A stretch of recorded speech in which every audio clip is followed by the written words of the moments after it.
All right, so we come to tier 4, the last tier for the group of top quarterbacks, I would say, in this draft class. And this tier is going to consist of Jacob Eason and Jake Fromm. And this is the tier that I would say are not starter quality. And so, once again, go to the first episode with Joe Burrow if you want to hear kind of about the tiers and all the stuff I talk about with quarterbacks. Yeah, and that will kind of set you up. So for everybody else that's been following, I think this tier is people that are questionable in all three areas. So that's the physical area, that's the mental football IQ area, and also the mechanics area. And it's not like everything's terrible, but it's just their complete game and what they offer, I don't think lends them to be starting quality quarterbacks long term. Whereas tier 3, it was like it's going to take some work as a project to get them right. I don't think these two are going to ever get to that level personally. So let's go ahead and start with Jacob Eason out of Washington. So 6'6", 227, big dude. And I think a very intriguing and tempting prospect for a lot of people, where it's just like you see the physical presence and also with the arm. So I did give him a level 4 arm. I gave him plus velocity. I do think he has arm talent. And so big guys, arm talent, you would think some of the issues at quarterback, you would think it's okay. What's different between him and Justin Herbert then? Why is Jacob Eason not in tier 3? So the first thing I'll say off the bat is that Washington ran a pretty pro style offense. And so out of all of the other quarterbacks, Jacob's been under the center the most as far as doing play action, drop back passing, mostly play action, but some drop back passing and some concepts that you are going to see more so in the NFL. And so while that can be a good addition to the floor, a lot of times as a prospect, it hurts your ceiling because unless you're just really good, but it hurts your ceiling because we see a direct translation of what you can do. And a lot of spread quarterbacks is like, okay, well, we're not going to have you do this, this, and this. So we have to project if you get better in the league translating, then you got potential to be this good. But when you got guys like Eason, that's a direct translation. We see exactly the same things I might ask you to do in the pros. We already saw you do it in college. So now the question is, how well did you do it? And that is the problem with Eason. So number one, as much as he has the arm talent, not a good athlete. Not very mobile.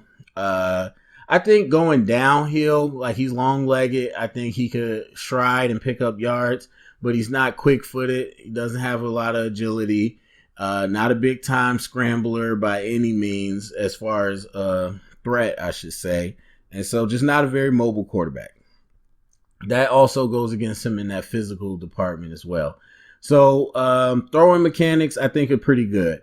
Nothing great, but I think pretty good. Release is pretty good. No issues there. Worst lower body mechanics in the group that I've seen. Absolutely flat-footed. He's an arm thrower. He throws purely with arm.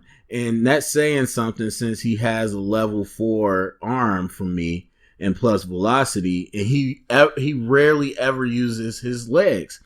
He does not bring his legs through. He does not use his hips. He does not transfer power. He's literally standing there, legs split, throwing with his arm and leaning into throws. Like it's bad. And so while that can be fixed, and honestly, that probably would even add to his ability as a thrower, but it is not guaranteed. Mechanics are tough. Like a lot of people say that do quarterback gurus and all that, they'll tell you that your arm motion kind of sets in. I think it's even before 10 years old, and especially if you do sports. So like you kind of, that muscle memory is what it is. And so, not that this is his throwing motion, but again, a lot of quarterbacks in the league struggle with tying their legs to their arm, and he's really bad at it. So there's that. In the pocket, I think he bounces his feet pretty well, but he's not super fast. So above average feet. I like his awareness. I think he senses pressure, but I don't like his manipulation. So this is a guy that drifts back in the pocket, or he'll roll out to escape, similar to some other quarterbacks. And neither one are great options. You got to be able to climb the pocket and deliver a throw, and I just didn't see him do that. And especially when you're not a good athlete, it's not a good idea to drift back and try to throw off your back foot or falling back. And it's definitely not a good idea to try to roll out when you're not fast. And not very elusive in the pocket, easy to take down despite being 6'6", not a good athlete, all that. So pocket is kind of up and down. There's some decent tools there, but there's some that are really bad. Throwing against pressure, low hit rate. He'll take the hit. He won't run away. He'll deliver the throw, but the accuracy's off, and he doesn't usually complete those passes. And as far as reading, so now to the mental part, the reading the plays, he's scared. I think he's definitely had the opportunity to go 1 to 2 to 3, and I think he can go from 1 to 2. But usually I say that he gives up on plays easily. He'll take the check down. And I think he's scared. He doesn't play the chains well at all.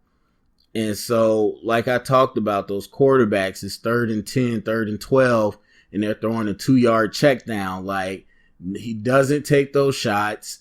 And he's the type that will scramble for 2 yards and take the punt rather than trying to step up and make a play or extend the play. And so that, to me, is one of the biggest issues I have with Eason, because you can coach quarterbacks up a little bit, and to a good extent, I should say. But for the most part, that mentality is hard to change. And I think about Trubisky with our team, or my team, Chicago Bears, and it's just like, it's hard to change. And so I look at him, and he does not play the chains well. And I don't really like his decision making. And as far as reading the progression, I don't think he's great at that either. So all that goes into that mental part, and I'm not a fan of that. And it's usually a backup mentality. It's either a backup mentality or a starter that you're hiding, and you hide them behind a run game and stuff like that. So usually you don't have to be a gunslinger, but you got to have some type of confidence. So accuracy, I think, is above average. I definitely think he's a zone eater. Against man coverage, he's been picked off plenty of times. I don't think his timing or his accuracy is good enough against man coverage a lot of the time. And then deep ball accuracy, I put below average. I rarely saw him make a completion. Misses, overthrows it, throws it out of bounds, just really not accurate. Flashed a couple moments, but as I said, the hit rate is very low. And so you take all this into combination. Not a great athlete, probably has a great arm, some bad mechanics, and a real bad mentality, and not a lot of polish in his football IQ. And again, it all goes back to the issue that he's in the pro style offense. So it's not that excuse of, oh, it's a spread and he's got to learn. Like, no, like from under center, from pro concepts and shotgun, from play action, all of it. We seen him play in that style, and it didn't look good. It didn't look good, and it wasn't even like, it's Pac-12, like not bad, but it wasn't like SEC defenses or anything, and it didn't look good to me. I think the mentality he has, the lack of experience. He probably should have stayed another year. A lot of things, I think it culminates to him just being more of a backup. All right, so moving to Jake Fromm from Georgia, excuse me. Because I was about to say Jake from State Farm.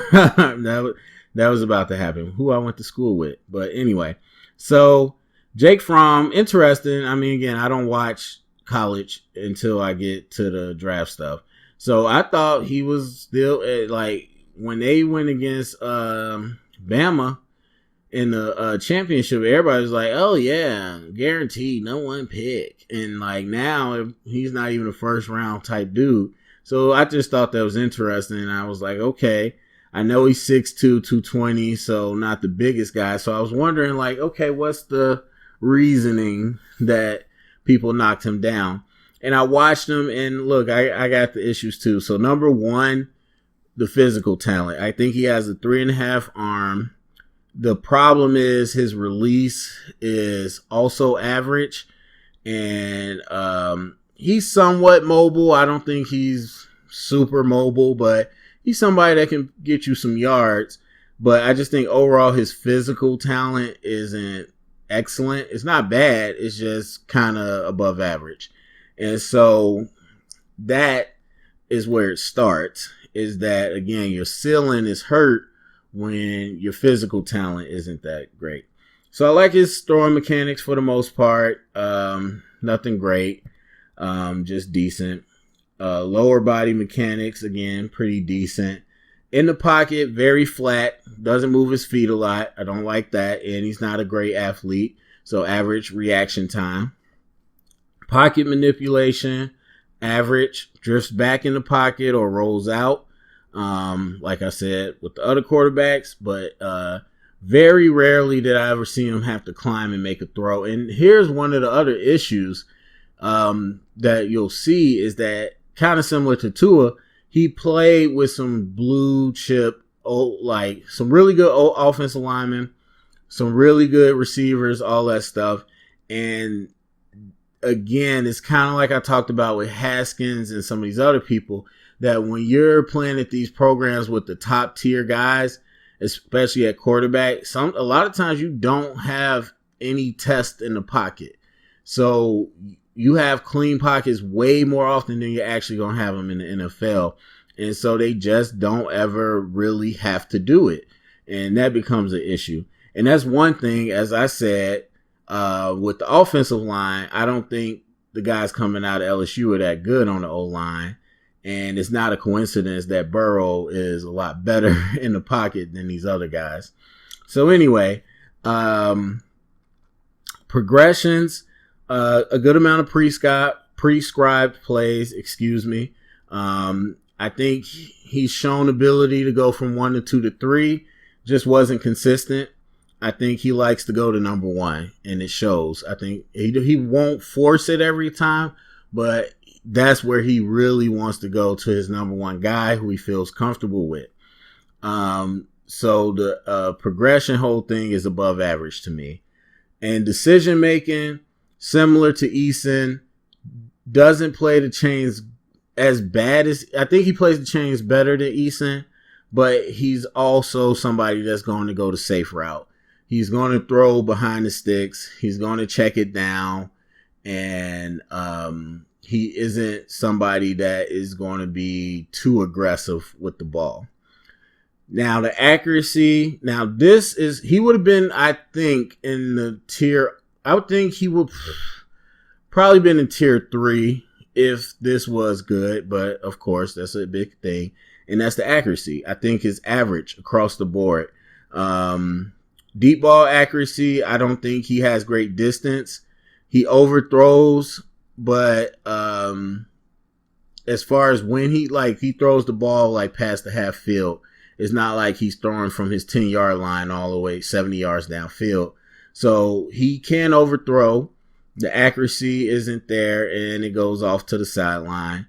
And then the short to medium game, same thing. You know, one of the things that's really easy to tell with quarterbacks and their accuracy, and you see it a lot in the NFL, how do they throw slants?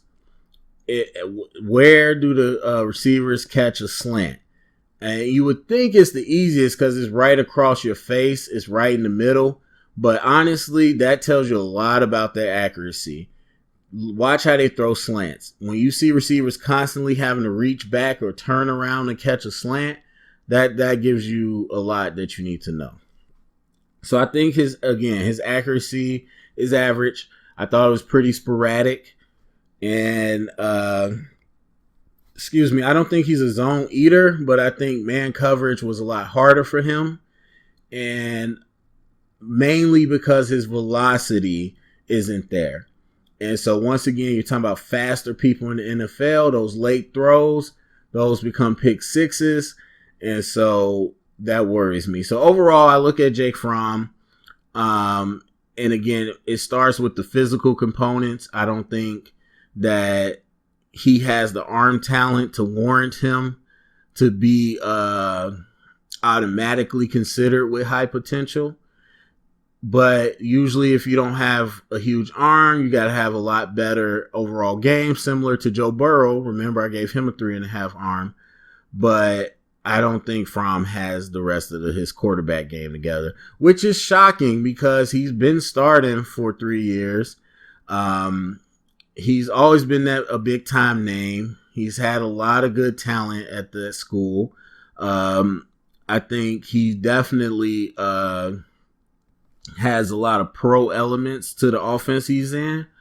But yeah, similar to Eason, the things you were asked to do might be similar to the NFL, but you didn't do them well. And so that's what that's what makes me put them in this category. So anyway, go to the comment section. Let me know what you think about Fromm, what you think about Eason. Share it around, get the conversation started. Thumbs up, subscribe, and thank you for listening.